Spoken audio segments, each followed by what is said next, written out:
Berdasarkan data, maka kita bisa melihat bahwa generasi tua yang mengerjakan kegiatan-kegiatan pertanian ini berangsur naik dari tahun ke tahun. Adanya stigma yang mengakar di masyarakat bahwa bertani itu adalah kotor dan juga pendapatannya rendah, jadi tergolong ke dalam pendapatan miskin gitu. Ketika misalnya generasi muda tidak ingin terlibat, maka terputus inovasi, terputus teknologi yang akan disampaikan pada generasi-generasi selanjutnya atau di bidang pertanian dalam hal ini.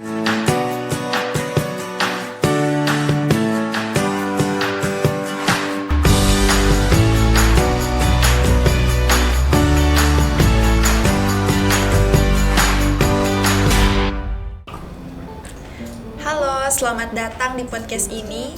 Terima kasih telah bergabung bersama kami. Pada episode kali ini, kita akan membahas tentang isu penting yang mungkin masih jarang disadari banyak orang, yaitu dampak nyata dari hilangnya generasi penerus di sektor pertanian. Nah, sebelum kita mulai, izinkan saya memperkenalkan dua narasumber yang luar biasa yang sudah menyempatkan waktu hadir bersama-sama dengan kita pada saat ini. Dipersilakan kepada Bapak dan Ibu untuk memperkenalkan diri terlebih dahulu. Baik, terima kasih. Perkenalkan, nama saya Yefta Pamandungan dari Program Studi Agronomi, Jurusan Budidaya Pertanian, Fakultas Pertanian, Unsrat, Manado.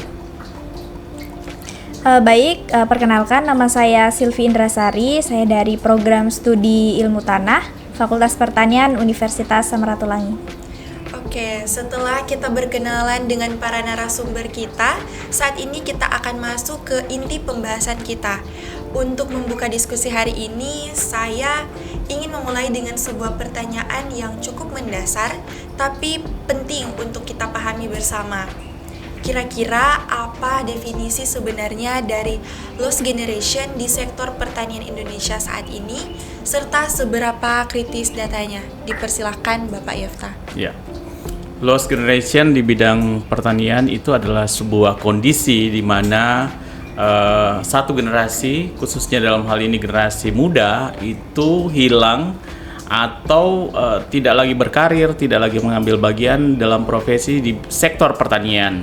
Jadi dalam hal ini ketika misalnya generasi muda tidak terlibat di dalam kegiatan pertanian atau sektor pertanian, maka terjadi kesenjangan generasi. Dalam hal ini kegiatan pertanian banyak akan didominasi oleh generasi-generasi tua atau petani-petani tua. Nah, secara berdasarkan data, maka kita bisa melihat bahwa generasi tua yang mengerjakan kegiatan-kegiatan pertanian ini berangsur naik dari tahun ke tahun. Kalau misalnya kita melihat hasil sensus pertanian, itu berangsur naik dari mulai tahun 2013 sampai 2023 ya, dibandingkan dengan generasi muda yang semakin hari semakin menurun, semakin tahun semakin menurun. Jadi peranan dari generasi muda dalam hal ini semakin berkurang dalam bidang pertanian. Oke, berarti kita tahu bahwa peran dari generasi muda saat ini sangat penting ya Bapak. Penting sekali. Ya, saat ini menyambung dari pernyataan narasumber yang pertama, saya ingin bertanya kepada narasumber yang kedua kita, kepada Ibu Silvi. Kira-kira mengapa anak muda atau generasi Z serta generasi milenial itu enggan turun ke sawah? Baik, pertanyaan menarik. Jadi saya akan mencoba melihat dari sudut pandang saya sebagai Gen Z gitu ya, bahwa ada beberapa faktor yang mempengaruhi. Yang pertama, adanya stigma yang mengakar di masyarakat bahwa bertani itu adalah kotor dan juga pendapatannya rendah, jadi tergolong ke dalam pendapatan miskin gitu. Kemudian yang kedua, ada pendapatan yang tidak pasti dan juga relatif rendah. Padahal indeks ekonomi gitu, kita butuh kepastian pendapatan itu. Kemudian tapi dalam sektor pertanian ini dipengaruhi oleh beberapa hal terkait pendapatan. Ada harga barang, kemudian ada biaya input produksi, kemudian ada pengaruh dari iklim dan juga hama begitu. Kemudian ada akses lahan terbatas. Karena kita ketahui bahwa kepemilikan lahan di Indonesia ini, petani mayoritas adalah hasil dari warisan begitu. Kalau menurut saya itu. Oke, dari pertanyaan yang sudah kita bahas, ternyata bisa kita rangkum inti masalahnya ini terdapat pada stigma dan ekonomi ya Bapak dan Ibu. Oke, nah saya ingin bertanya lagi, jika generasi muda tidak ada yang meneruskan, apa dampaknya terhadap ekosistem agrikultur dan ketahanan pangan terkhusus di Provinsi Sulawesi Utara ini? Dipersilahkan Bapak Yefta.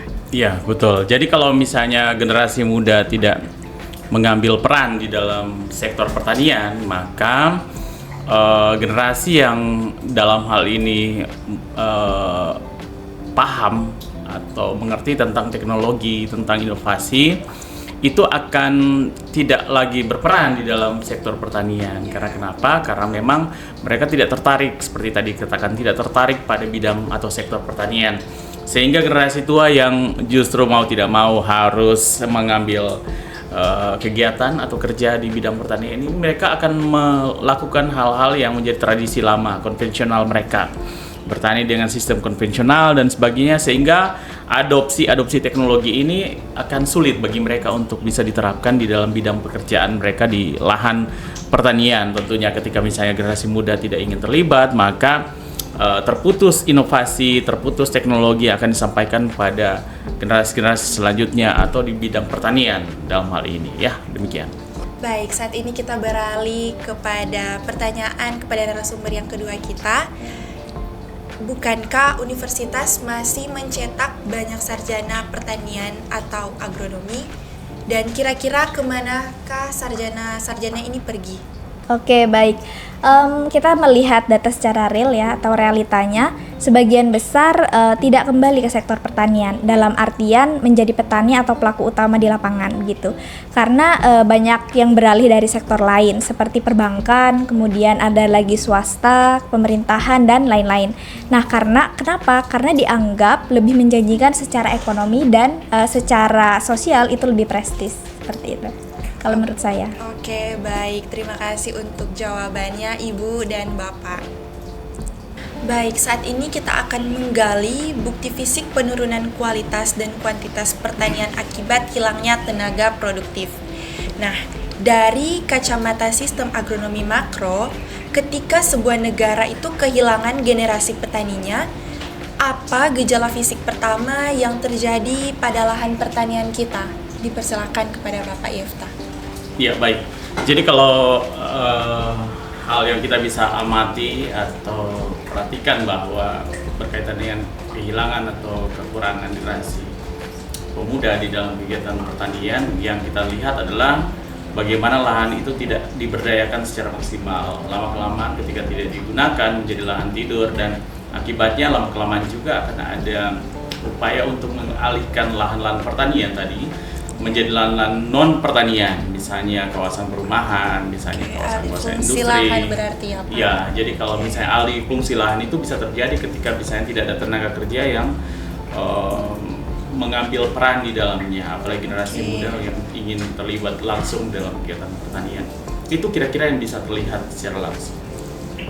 Oke, baik. Saat ini berlanjut ke pertanyaan kepada Ibu Silvi, menyambung hal tersebut, kira-kira apakah ini juga berarti kita kehilangan ilmu warisan bertani?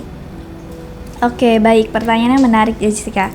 Jadi kalau kita bicara terkait dengan putusnya transfer knowledge gitu ya, menurut saya itu tidak akan terjadi gitu. Kenapa? Karena praktik pertanian yang saat ini dilakukan oleh petani itu biasanya lebih memberikan input produksi yang sangat banyak, utamanya pada pupuk kimia seperti itu. Jadi kalau transfer knowledge itu bisa didapatkan dari mana saja gitu, tanpa harus dari petani yang senior seperti itu kalau menurut saya. Oke. Baik, saat ini saya kembali ingin bertanya kepada kedua narasumber kita. Kita tahu bahwa pemerintah sudah memberi dukungan terhadap program pemerintah untuk mencapai 2,5 juta petani milenial yang mandiri, modern, dan berdaya saing global. Sebagai akademisi, kira-kira bagaimana Bapak dan juga Ibu dapat mendukung hal tersebut? Dipersilakan kepada Bapak Yefta. Ya, sangat menarik apa ditanyakan tadi, bahwa permasalahan sekarang adalah generasi muda kurang terlibat di dalam kegiatan pertanian dalam hal ini. Betul. Jadi berkaitan dengan aktivitas sebagai akademisi, maka yang pertama kiranya di kampus kerjakan adalah bagaimana mengaitkan atau mencoba ada upaya link and match bagi kurikulum dan juga kebutuhan dari pengguna. Jadi kurikulum kita itu baiknya kita menggunakan kurikulum yang mencoba untuk mengembangkan kompetensi-kompetensi yang nantinya dibutuhkan oleh pasar kerja, sehingga ketika mereka lagi lulus menjadi alumni, mereka memiliki keterampilan atau kompetensi yang memang siap diserap oleh pasar kerja, sehingga tidak ada gap di dalamnya ketika misalnya lulusan yang dihasilkan ini ternyata punya potensi yang atau keahlian yang sebenarnya tidak dibutuhkan oleh pasar. Jadi dalam hal ini perguruan tinggi, kampus, terlebih khusus pertanian memang harus melihat, mencermati kebutuhan pengguna lulusan, kebutuhan kompetensi apa yang diperlukan oleh mereka, sehingga ketika mereka lulus, skill mereka terpakai atau digunakan oleh industri, tempat-tempat kerja atau pasar kerja, sehingga memang alumni kita terserap di dunia kerja, bahkan di dalam kegiatan-kegiatan pertanian tentunya. Jadi bukan hanya kegiatan lainnya di dalam kawasan-kawasan atau tempat-tempat kerja, industri ya, di bidang-bidang pertanian tentunya itu lebih baik kalau misalnya mereka terserap di bidang-bidang yang berkaitan dengan pertanian. Dan ini sangat baik ketika misalnya perguruan tinggi bisa mencetak lulusan-lulusan yang punya skill, keterampilan tinggi di bidang pertanian. Oke, baik, itu pernyataan dari Meriefta. Selanjutnya oleh Ibu Silvi, dipersilahkan. Baik, saya hanya mencoba menyempurnakan dari pernyataan Bapak Yefta ya, bahwa jadi peran akademisi di sini ada 3. Yang pertama pendidikan, kemudian penelitian, dan juga pengabdian. Kalau dari sisi pendidikan, kita berupaya untuk menyediakan atau menyiapkan SDM petani modern gitu. Kemudian kalau untuk penelitian, kita mencoba untuk membuat solusi yang lebih aplikatif, entah itu untuk publikasi maupun risetnya begitu. Kemudian untuk bagian pengabdian masyarakat, kita coba untuk menjembatani antara kampus, dalam hal ini adalah akademisi, dengan petani gitu. Jadi langsung berperan aktif dalam memecahkan masalah yang ada di lapangan. Baik, diucapkan banyak terima kasih kepada kedua narasumber kita yang sudah memberikan pernyataan, tanggapan tentang hal ini. Dan sebagai penutup, kita bisa menarik satu benang merah dari diskusi kita hari ini, yaitu bahwa bertani ternyata bukan lagi sekedar mencangkul di bawah terik matahari, tetapi bagaimana tentang manajemen, teknologi, serta upaya menyelamatkan masa depan bangsa. Baik, sebelum kita benar-benar menutup perbincangan kita pada hari ini, saya ingin meminta dari masing-masing narasumber untuk memberikan closing statement. Mungkin bisa berupa pesan singkat yang berisi harapan, atau mungkin poin yang ingin disampaikan kepada para pendengar kita terkait topik yang telah kita bahas hari ini. Bisa dimulai dari Bapak Yefta, dipersilakan. Ya, terkait dengan closing statement atau kesimpulan kira-kira dari apa yang kita sudah bahas tadi, maka kita bisa menarik sebuah pernyataan atau sebuah hal yang penting ya, bahwa krisis regenerasi dan ancaman lost generation itu khususnya di bidang pertanian bukan sekedar isu sektoral khusus untuk bidang pertanian, tetapi merupakan titik kritis bagi masa depan pangan dan juga kedaulatan bangsa. Oleh karena itu, sebagai generasi muda, mari kita punya peranan yang lebih lagi, mari mengambil andil yang lebih penting lagi bagi keberlanjutan sistem agrikultur di negara kita, sebab masa depan pertanian itu ditentukan oleh hari ini, apa yang kita kerjakan hari ini. Dan apabila kita membiarkan satu generasi itu hilang, lenyap dari sebuah aktivitas berkaitan dengan kegiatan pertanian, maka kita bisa melihat bahwa ke depan akan ada banyak tantangan-tantangan berkaitan dengan kedaulatan negara. Dan dalam hal ini juga ketika kita ingin berupaya untuk membangun bidang pertanian mulai dari generasi muda, maka akan terbangun juga generasi baru yang lebih kuat, lebih cerdas, dan juga punya daya saing yang tinggi.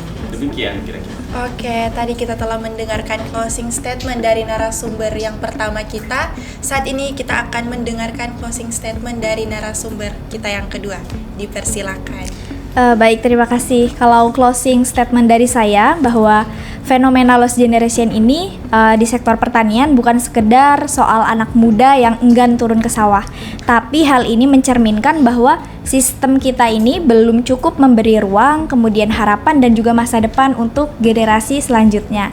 Nah, jika ini dibiarkan, maka kita akan kehilangan masa depan, bahkan kehilangan ketahanan pangan gitu. Oke, terima kasih saya ucapkan sebesar-besarnya kepada narasumber kita atas waktu, insight, dan inspirasi yang tentunya sangat luar biasa yang sudah dibagikan hari ini. Dan tentu saja saya mengucapkan terima kasih buat para pendengar yang setia sudah menemani perbincangan kita dari awal hingga akhir. Semoga kiranya apa yang kita bahas hari ini bisa memberikan manfaat dan membuka perspektif baru bagi kita semua. Mari kita terus bergerak dan berkontribusi karena masa depan pertanian ada di tangan kita. Bangga menjadi petani muda untuk Indonesia Maju 2045. Sampai jumpa di episode berikutnya. Terima kasih.